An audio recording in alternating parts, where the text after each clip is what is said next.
Greetings, Eric Bakker, the naturopath from New Zealand. Thanks for coming back.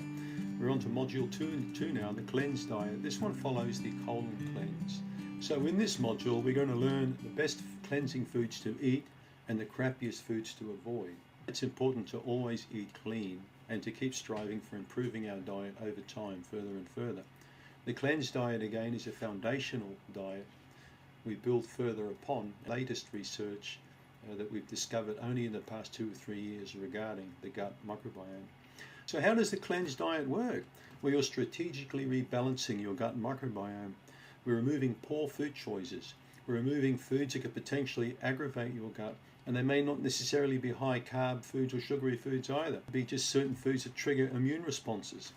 And that's when we go further into low-reactive diet, identifying trigger foods. And these can produce mystery symptoms in patients, we'll discuss later. Think of it like clearing out the squatters from a house that you want to rebuild.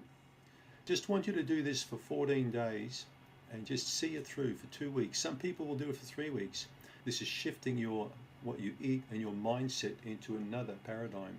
And once we slowly do that, we can shift it further and further. 14 days is generally good for the cleanse diet.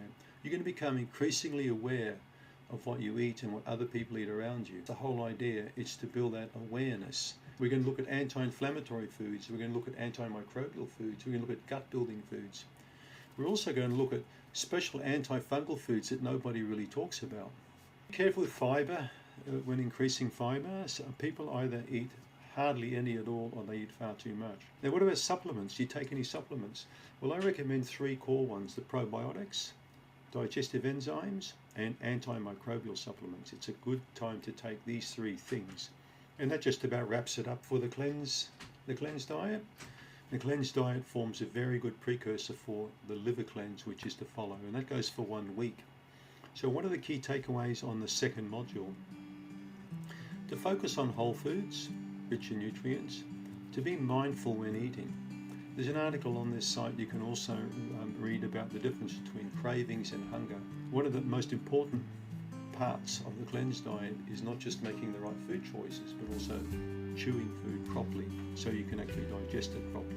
So the beginner program can be used as a standalone cleanse or a prep for the more intensive advanced program. Thanks for reading this page, and we'll catch up with you all in the liver cleanse.